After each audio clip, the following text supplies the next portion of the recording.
Now let's go to the battery part. Well, the battery part is probably the biggest advantage or the biggest reason for buying this exact phone. It's because it has a humongous 3500 milliamp battery right there, and this thing is honestly a beast.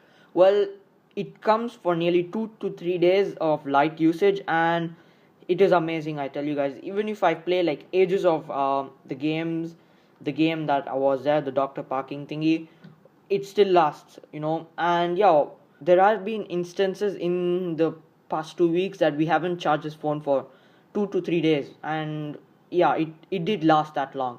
So that is probably the best part of this phone, for me, according to me. I have no words for it. It's truly amazing, and it honestly lasts longer than you guys think it will. So that's all for the battery. So now let's go to the camera part. And for testing out the camera, I recorded a few clips, and here they are. So this video, I'm recording it using the Moto's back camera, which is 8 megapixels.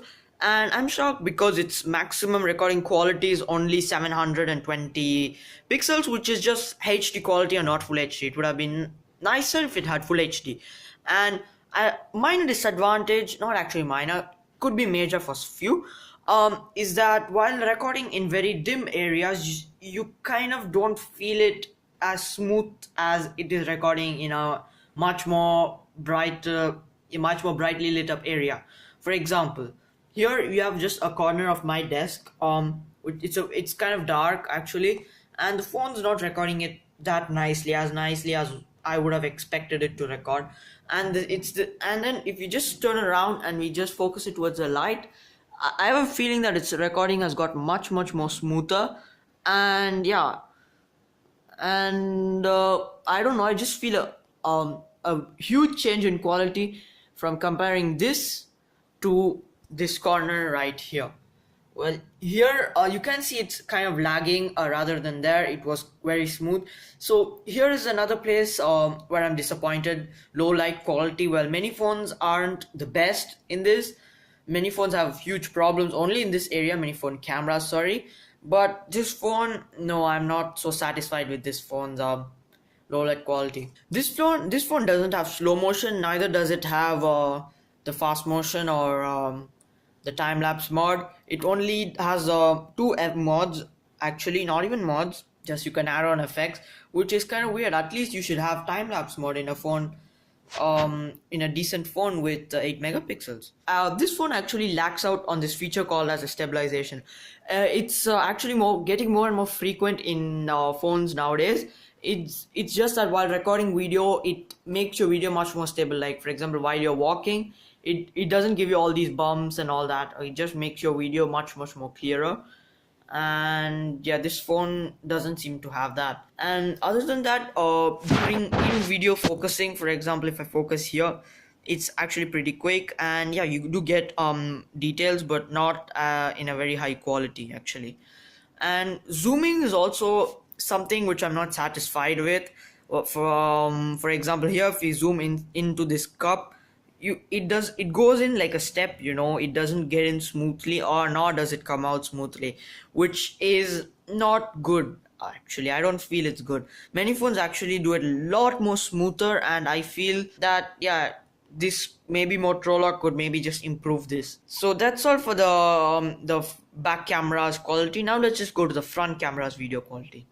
Okay everyone, so this is how the front camera looks. I'm not using the back camera, honestly. This is the front camera. I think the quality in this is also not so great actually. The photo quality is actually fine. Mainly in daylight it's good, and once again even the front camera kind of laps out in low light photography and for low light video recording, which is not so good.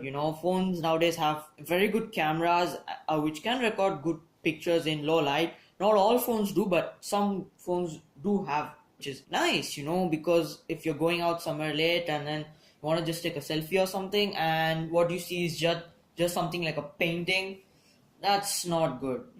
It has to change. Well, yeah, recording videos at I think even this it is recording at 720 pixels, which is normal HD. Well, I don't even think it is recording at normal HD. It looks much more lesser than that.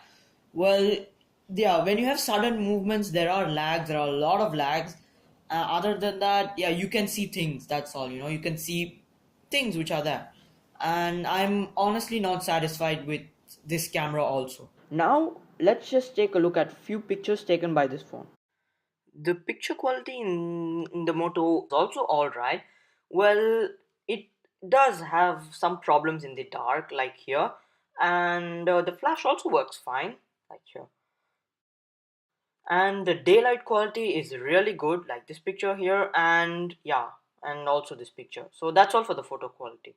Now let's talk about the display. So the display in this phone is a 720 pixel by 1280 pixel. Well, it's a normal HD screen, and I have to tell you guys, it's also a very crisp and a very clear screen.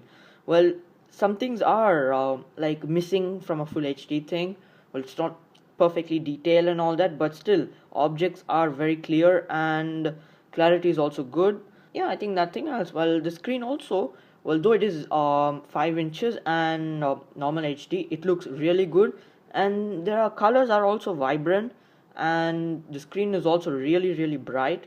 Well, here it at its max brightness, but it is bright, and we can also like conclude that the screen is also very positive in this phone.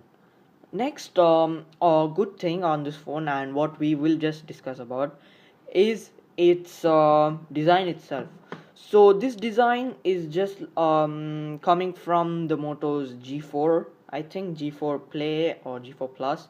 The current Moto trend, just the camera like this, the camera and the flash just in a straight line, and then the Moto symbol like that. And I have to tell you guys, it's a really good design. It has front facing speakers, which is also another good fact. While you're playing games or watching videos like this, the facing speakers, they will like help you instead of blocking the speakers like that. And the speakers are also really loud. I was going to say bright, loud. We can also say that the plastic here is, you feel the quality of it, that it's from a very high quality plastic.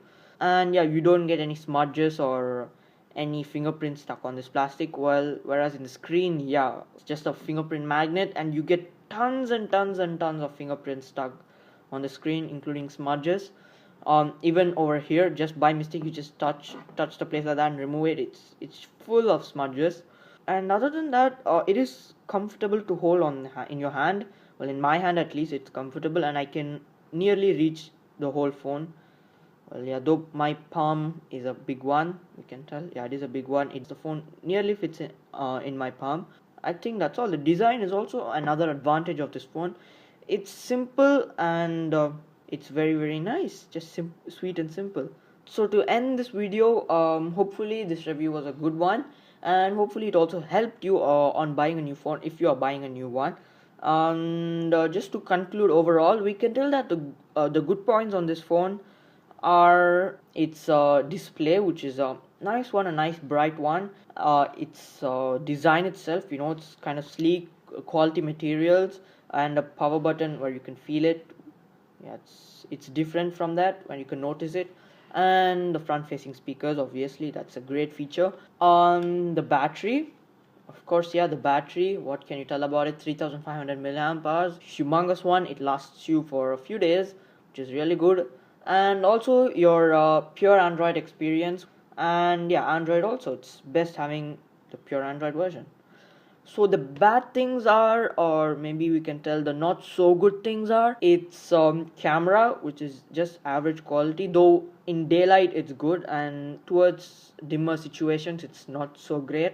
And also its performance, well, normal usage it's very good. You've got smooth performances like that you can go quickly and all that. While playing games, it's not that great, we can tell.